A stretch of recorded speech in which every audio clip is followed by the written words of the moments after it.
बिस्मिल्लाहिर्रहमानिर्रहीम अस्सलामु अलैकुम रहमतुल्लाहि व बरकातुहू।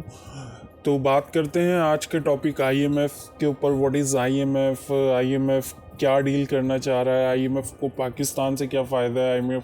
आईएमएफ को पाकिस्तान से क्या नुकसान है? आईएमएफ ने इमरान खान को किस तरीके से हुकूमती साजिश के अंदर इंटरप्ट करके अपने सारे जो एब्सोल्युटली नॉट कहा था ना इमरान खान ने, तो उसके बाद आईएमएफ का क्या रोल था।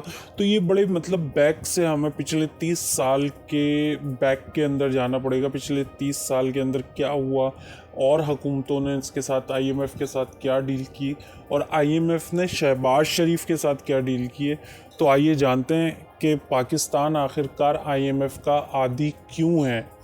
तो एक रिपोर्ट के मुताबिक लिखा गया है कि मुल्क पहले ही 1 दर्जन मुख्तलिफ आईएमएफ बेल आउट प्रोग्रामों में पिछले 30 सालों में से 22 खर्च कर चुका है। जैसा कि आईएमएफ के साबिक मुशीरों एहतशाम अहमद और अजीज़ अली अहमद ने एशिया रिसर्च सेंटर के लिए 2012 के वार्निंग पेपर में वजाहत की थी कि किसी भी अमरीकी आईएमएफ या पाकिस्तानी अहलकारों को पाकिस्तान के ढांचा जाती माशी मसाइल के लिए इस्लाह के लिए कोई तरगीब नहीं है। अच्छा, ये जो ढांचा जाती है बेसिकली हम जैसे जो मिडिल क्लास लोग होते हैं ना, जिनको खाने पीने के लिए वांदे होते हैं, जिनको खाने पीने के मसले मसाइल होते हैं, जो माशी बहरान फाइनेंशियली क्राइसिस से जो गुजर रहे होते हैं ना, तो उनको कहा जाता है ढांचा जाती। और इसलिए बेल आउट का सिलसिला जारी है। ठीक है, बदकिस्मती से पाकिस्तान में बहुत कम लोगों ने अहमद और मोहम्मद का मुकाला पढ़ा है या इसकी अहमियत पर बहस की है। अगर इनके पास होता तो इन्हें मालूम होता कि कोई आईएमएफ का मुल्क के बारे में नुक्ता नज़र नाकाम रहा है। कई दहाइयों से आईएमएफ के प्रोग्राम गवर्नेंस और रियासती सलाहियतों को कम करके और मज़ीद किराए की तलाश और बदगुमानी के लिए हालात पैदा करके पाकिस्तान की पैदावारी सलाहियत और तरक्की की सलाहियत को कम कर रहे हैं। देखा, वही बात आई।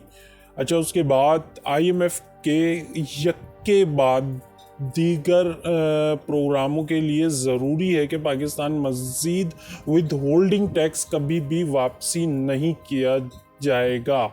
सर चार्जेस और तेल और बिजली जैसी ज़रूरी अशिया पर महसूलात को अपनाएं। हालांकि इन इक़दामात से रोज़गार और सरमायाकारी की तरक्की को नुकसान पहुंचा है। और जब हुकूमत अपने माली अहदाफ से महरूम हो जाती है तो फंड्स और पाकिस्तान की वजारत ख़जाना सहमाई छोटे बजट पर मुंतफिक हो जाते हैं, जिनमें अक्सर school fees, bank transaction, internet तक रसाई वगैरह पर नए टैक्स शामिल होते हैं। ये कहे बगैर जाना चाहिए कि अगर कारोबारी इदारों को ये भी नहीं मालूम कि अगले सहमाई मिनी बजट में टैक्स के क्या इक़दामात शामिल किए जाएंगे, तो वो मनसूबाबंदी और सरमायाकारी करने से कासिर होंगे। यकीनन ये इकनॉमिक्स 101 है। मज़ीद 12 मस्क शुदा टैक्स पॉलिसियों के साथ आईएमएफ ने वजारत ख़जाना को बग़ैर किसी हकीकी इस्लाहत के गैर मंसूबे बंद अखराजात में कटौतियों पर मजबूर कर दिया है। बावजूद इसके कि इसका नमू पर वाज़े मनफी असर पड़ा है। जब 1990 की दिहाई में आईएमएफ के प्रोग्राम के तहत इस तरह की कमी की गई तो पाकिस्तान की कौमी बस सर्विस कार्ड ब्लॉक पर ख़त्म हो गई और गाड़ियों को ख़राब होने दिया गया। इसके बाद से अवामी खिदमात के लिए फ़ंड्स बाशमूल रेलवे, पुलिस, सेहत और तालीम की हड्डी तक काट दी गई। अच्छा, ये आर्टिकल बेसिकली जो मैं रीड कर रहा हूँ तो इसमें बिल्कुल देखें, आप ये भी देखते चलें कि 1990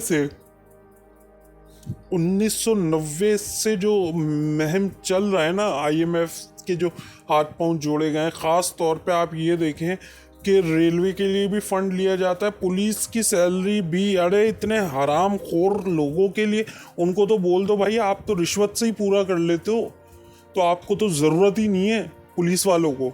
सेहत सेहत यहाँ पे जिना हॉस्पिटल के नाम से जो है ना मतलब लूटा जा रहा है पूरे पाकिस्तान को, तो भाई बंद कर दो ऐसे जिना हॉस्पिटल को। अब तो प्राइवेट सेक्टर हो गया यार, प्राइवेट कंपनीज ने उनको टेक ओवर कर दिया, तो जिना के अंदर के जो है ना अखराजात कहाँ हैं ये ज़रा कोई पूछे हेल्थ डिपार्टमेंट से कि भाई जिना हॉस्पिटल के अंदर सारे डोनेशन वाले लोग हैं, फंड्स दिए हुए हैं, जैसे बहुत सारे इंडस्ट्रियलिस्ट हैं, बहुत सारे बिजनेस टाइकन्स हैं जिन्होंने वहाँ पे इन्वेस्टमेंट तो नहीं कहूँगा, डोनेशन किया हुआ है, फंड डोनेट किया हुआ है कि 1 अरब में अगर एक फ्लोर बन रहा है तो उन्होंने 100 करोड़ के अंदर 200 करोड़ लगा के 1 अरब 2 अरब लगा के उन्होंने वो बिल्डिंग को तैयार करके जिना वालों के हैंड ओवर कर दिया। अब मे बी पॉसिबल दैट कि उधर के जो अमला हैं वहाँ के जो जिस फ्लोर के जिस डिपार्टमेंट ने जिस बंदे ने जिस इंडस्ट्रियलिस्ट ने वो जो डिपार्टमेंट लिया है वो मे बी सैलरी भी वही दे रहे हैं डॉक्टर्स की और गार्ड्स वगैरह की। खैर ये मौजू दूसरे टॉपिक का है, तो इस पे भी हम कभी ना कभी बात करेंगे इंशाल्लाह। तो इस तरीके से आईएमएफ को बेवकूफ़ बना के कर्जे लेते रहें। अच्छा, दूसरे लफ्ज़ों में पाकिस्तान की किफ़ायतशारी के एक तवील अरसे से जारी तजुर्बे का मौजू रहा है उजलत में बनाए गए अखराजात में कटौतियों ने तरक्की को नुकसान पहुँचाया है, और इसी तरह हुकूमत की माली पोजीशन इसे अवामी खिदमात और बुनियादी ढांचे के मंसूबों को ख़त्म करने पर मजबूर कर दिया है। इसके नतीजे में रियासती सलाहियत में शदीद कमी वाक़ई हुई है। यकीनी तौर पर खान की नई हुकूमत और आईएमएफ इस्लाहत की बात करेंगे, लेकिन ऐसी बातों पर अमल नहीं होता। पाकिस्तान में बिजली की मुसलसल किल्लत पर काबू पाने के लिए इस्लाहात पर गुज़िश्ता एक दहाई से बहस की जा रही है, लेकिन इसके बावजूद नुकसानात में इजाफा होता जा रहा है। कीमतों में इजाफे की सूरत में बदइंतज़ामी के अखराजात के साथ प्राइवेट पावर प्रोड्यूसर्स और हुकूमत के ज़िम्मे कर्ज 1 खरब 8.2 बिलियन डॉलर से ज़्यादा है। 1 खरब रुपए मतलब 8.2 बिलियन डॉलर। अच्छा, 1 खरब मेरे ख्याल से, हाँ 1 ट्रिलियन। अच्छा, फिर बात करते हैं यहाँ पे आईएमएफ की नई फंडिंग बिलाशुबा खान की हुकूमत को माजी की गलतियाँ दोहराने का बाइस बनेगी। ये मसनूई ज़र मुबादला की शरों से चिमटा रहेगा, जबकि ऐसी इस्लाहत से गुरेज करें जो दरअसल सरकारी इदारों में रसाव को रोक सकते हैं। जबकि फ़ंड पाकिस्तान के लिए अपना 2013-2016 का प्रोग्राम तैयार कर रहा था, मैंने इस मंसूबे की निगरानी करने वाले डिप्टी डायरेक्टर को ख़बरदार किया कि इसका इस्तेमाल शरह मुबादला को ज़्यादा करने के लिए किया जाएगा। इसने इसरार किया कि ऐसा नहीं होगा। पैटर्न हमेशा एक जैसा होता है। फंड्स की बरकत से हुकूमत महंगे प्रोजेक्ट्स के लिए महंगे कर्जे लेकर ख़रीदारी की जोश में चली जाती है। इस तरह मज़ीद कर्ज़ों की तामीर होती है और नई नाकामियाँ शामिल होती हैं। चंद सालों के बाद आईएमएफ एक और बहरान पैदा होता है और इसे आईएमएफ के एक और प्रोग्राम से पूरा किया जाता है। इन प्रोग्रामों की केल मुद्दती तवज्जो इस बात को यकीनी बनाती है कि इस्लाहात मुलतवी कर दी जाएंगी और फरसुदा सनतों को मरने नहीं दिया जाएगा। दरे असना तालीम फंड्स कम होते जा रहे हैं, तवानाई और पानी की किल्लत बार बार और शदीद होती जा रही है, माशी अदम तवाज़ुन ख़राब होता जा रहा है और हुकूमत की पॉलिसी साजी की सलाहियत मुसलसल कम होती जा रही है।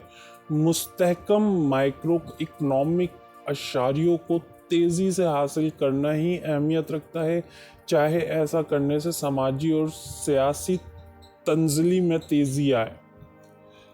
आईएमएफ की एक तरफ से तयशुदा मालियाती नंबरों को पूरा करने की जल्दी है, जो गलतियां गलत पॉलिसियों के बाइस बनती मुनासिब अमल की अदम मौजूदगी में, जैसे पार्लिमानी या काबीना की जांच पड़ताल, वजारती और माहिरीन का जायज़ा और घरेलू मुशावरत, वजारत ख़जाना ज़्यादा ताकत हासिल करते ही और गवर्नेंस में कमी आती है। पिछली हुकूमत के दौरान ऐसा ही हुआ, जिसने बातिल मंसूबों को आगे बढ़ाने के लिए आईएमएफ प्रोग्राम का इस्तेमाल किया और पाकिस्तानी अब इसकी कीमत चुका रहे हैं। कीमत तो एक और चुकानी है हमने, क्योंकि अभी तो ये मैंने पुराना मतलब कि आपको जो है ना वो सुनाया, एक आर्टिकल सुनाया बेसिकली। तो इसके तहत ये सारे मामलात हैं। अब बात समझने की ये है यहाँ पे कि शहबाज शरीफ के साथ आईएमएफ के क्या मुतालबात हैं। तो आईएमएफ के मुतालबात शहबाज शरीफ के साथ बेसिकली ये हैं कि वो हमारा न्यूक्लियर प्लांट मांग रहा है, जो कि may be possible Zardari Shahbaz Sharif, आज मेरे मुंह से जरदारी पता नहीं क्यों निकल रहा है, इसके ऊपर भी बहुत जल्द वीडियो बनानी पड़ेगी। अच्छा, तो शहबाज शरीफ साहब ने आईएमएफ से ये डील अभी तो होल्ड की हुई है। अच्छा, इन्होंने मनसूख नहीं की है ये डील, इन्होंने इस डील को होल्ड किया हुआ है कि अनकरीब अगर आर्टिकल 6 के तहत अगर मुझ पे कोई मुकदमा होता है तो मैं फ़ौरन आईएमएफ को इस बात से अलर्ट कर दूंगा कि भाई अपने न्यूक्लियर प्लांट, वो पेपर पे साइन कर देगा। वो पेपर उसकी टेबल के ड्रॉल के फर्स्ट ड्रॉल के ऊपर ही रखा हुआ है। उसने जहाँ देखना है टीवी के ऊपर, तो पुलिस तो बाद में आएगी, जजेस का तो पहले टीवी के ऊपर सुन लेगा ना वो कि शहबाज शरीफ के ऊपर लगा आर्टिकल 6 के तहत गद्दारी का मुकदमा। अब वो नाअहल हो गए हैं, तो वो तो पहले देखेगा, फौरन साइन करेगा, बाद में आप पकड़ोगे, फिर आप कुछ भी नहीं कर सकते। उस पेपर के ऊपर साइन हो गया तो इनके वैसे ही चाहने वाले इतने हैं कि वो फौरन आईएमएफ को दे देंगे, ठीक है। और उनका जो हिसाब किताब है, उन जो पेपर पहुंचाएंगे उनको अलग से जो बोरी भर भर के पैसा दिया जाएगा वो अलग है, डॉलरों में दिया जाएगा बल्कि। तो बचें इन सब चीज़ों का, बाइकआउट करें। आईएमएफ डील हमें तो मंजूर नहीं है, अगर आपको मंजूर है तो अपनी राय कमेंट बॉक्स में ज़रूर हमें बताएं और हमसे बात शेयर करें, हमारी वीडियो को शेयर करें, कमेंट्स करें, ज़्यादा से ज़्यादा लोगों की मदद करें। मैंने कल भी पिछली वीडियो के अंदर भी यही बात करी थी कि ज़्यादा से ज़्यादा लोगों की मदद करें। जितना आप लोगों की मदद करेंगे बाय हैंड करेंगे, उनको राशन से मदद नहीं करनी, हमने इस तरीके से नहीं करनी, हमने मदद करनी है इस तरीके से कि उनकी बहन बेटियों की शादी करवानी है। जिस घर में बहन बेटियां हैं तो भाई आप शादी का खर्चा उठा लो, या हमें सपोर्ट करने के तहत आप हमारे अकाउंट के अंदर भी जो है पैसे आप डाल सकते हो, जिसका यूजेज इस तरीके से होगा कि हम बेसिकली लोगों की बेटियों की और बहनों की शादियां करवाते हैं, ठीक है। अभी तो हम इस तरीके से कर रहे हैं कि भाई अभी हमने 2 शादियां निपटाई, तो एक शादी हमें पड़ी 16 लाख रुपए की और एक पड़ी आई थिंक 14 या 15 लाख रुपए की।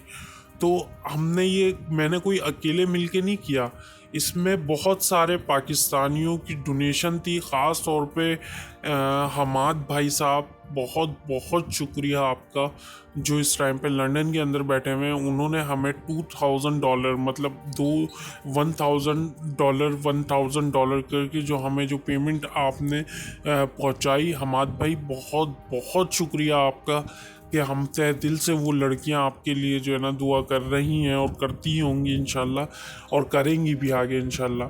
तो आपका बहुत बहुत शुक्रिया। तो हमारे पास अभी तकरीबन 3 से 4 और भी ऐसे फैमिलीज़ हैं जिनको ज़रूरत है जॉब्स की, और कारोबार की। वैसे तो हम कोशिश करते हैं कि एक अच्छा सा रोज़गार, ये नहीं कि चिप्स के ठेले और जो है ना सब्जियों के ठेले हमने लगा के दे दिए कि भाई यही है, यही लगा लो, यही चला लो। नहीं, ऐसा नहीं है। हम इसके ऊपर प्रॉपर वर्क करते हैं, हम इसको डोनेट करते हैं इस तरीके से कि भाई आपकी स्किल्स क्या हैं, आपकी स्किल्स क्या है, हम इस तरह से डोनेट करते हैं लोगों को। और खुदारा लोगों को सोचना चाहिए, किसी भी ऑर्गेनाइजेशन को डोनेट करने से पहले आप फिज़िकली आप देख लो किसी फैमिली को, फिज़िकली आप लोगों की मदद करें, लोगों का साथ दें। यही दुनिया के अंदर यही चीज़ देखी जाती है। ठीक है, तो मैं समझता हूँ कि आप लोग जो है ना, जो अमीर तबका है, जो मेरी आवाज़ को जैसे हमाद भाई हैं और दूसरे जैसे हमाद भाई जैसे लोग हैं, तो उनको ये बात मैं क्लियर रिक्वेस्ट करता हूँ बिल्कुल कि आप प्लीज़ दूसरों की मदद बाय हैंड करें। किसी जिस तरह से हमाद भाई ने मुझे पैसे दिए, तो पैसे देने के बाद मैंने उनको एक पिक्चर सेंड की उनके नंबर पे, तो हमाद भाई ने देखा, तो हमाद भाई ने बाकायदा, मैंने वो जो है ना मतलब कि एक उन फैमिलीज़ की तस्वीर खींच के हमाद भाई को दी, उनका एड्रेस दिया, उनका CNIC दिया। ठीक है, लेकिन उन्होंने मुझसे डायरेक्ट कांटेक्ट किया तो मैंने ऐसा किया। तो काइंडली अगर आपको किसी भी किस्म की ज़रूरत हो और किसी भी किस्म की आपको सपोर्ट चाहिए हो, और अगर आप सपोर्ट करना चाहते हो, एक तो वो तबका सुन रहा है जिनको सपोर्ट चाहिए, वो भी आप मेरे नंबर पे कॉल मैसेज कर सकते हैं, इंशाल्लाह उसके ऊपर भी रिस्पांस आएगा। और अगर जो हेल्प करना चाहते हैं, सपोर्ट करना चाहते हैं इस चैनल को, तो उसके लिए मेरे अकाउंट नंबर दोनों ईजी पैसा, HBL बैंक दोनों अवेलेबल हैं। तो बहुत बहुत शुक्रिया, अपना बहुत बहुत ख्याल रखिएगा, मुझे इजाज़त दीजिए। मैं आपका मेज़बान फैज़ान फ़ैरोज़। आप प्लीज़ इस वीडियो को शेयर लाजमी कीजिएगा, कमेंट्स लाजमी कीजिएगा, सब्सक्राइब लाजमी कीजिएगा। बहुत बहुत शुक्रिया। अल्लाह हाफिज़।